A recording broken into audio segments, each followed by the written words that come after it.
एक घने और सुंदर जंगल में कई तरह के जानवर रहते थे। उसी जंगल के किनारे एक शांत स्वभाव की गाय रहती थी। वो बहुत दयालु और सरल थी।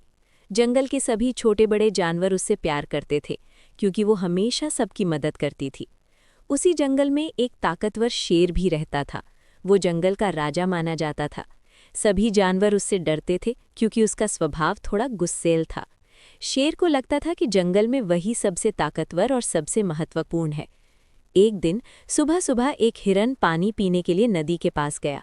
तभी अचानक झाड़ियों से शेर बाहर आ गया। हिरन बहुत डर गया और भागने लगा।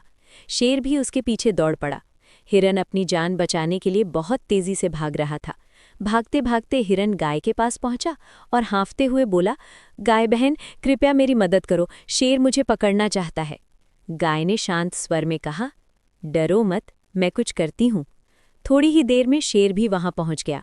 उसने जोर से दहाड़ते हुए कहा, गाय, ये हिरण मेरा शिकार है, इसे तुरंत मेरे हवाले कर दो। गाय ने बड़ी शांति से जवाब दिया, हे जंगल के राजा, आप बहुत शक्तिशाली हैं, लेकिन ताकत का इस्तेमाल हमेशा दया और न्याय के साथ होना चाहिए। ये हिरण बहुत छोटा और कमज़ोर है।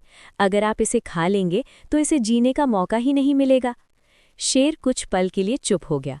उसने कभी इस तरह से सोचा ही नहीं था। गाय ने आगे कहा, अगर आप सच में जंगल के राजा हैं तो आपको सभी जानवरों की रक्षा करनी चाहिए, ना कि उन्हें डराना चाहिए। गाय की बात सुनकर शेर के मन में बदलाव आने लगा। उसने हिरन की तरफ देखा, जो अभी भी डर के मारे कांप रहा था।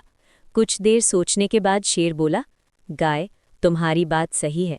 असली राजा वही होता है जो दूसरों की रक्षा करे। आज से मैं बिना कारण किसी कमज़ोर जानवर को नुकसान नहीं पहुंचाऊंगा। ये सुनकर हिरन बहुत खुश हुआ। उसने गाय को धन्यवाद दिया और शेर को भी प्रणाम किया। उस दिन के बाद शेर का व्यवहार बदल गया। वो अब जंगल के जानवरों को डराने के बजाय उनकी रक्षा करने लगा। धीरे धीरे जंगल में शांति और खुशहाली फैल गई। सभी जानवर मिलजुल कर रहने लगे और गाय की बुद्धिमानी की चर्चा पूरे जंगल में होने लगी। कहानी की सीख, सच्ची ताकत दया और समझदारी में होती है। बुद्धिमानी से बड़ी समस्या भी हल की जा सकती है।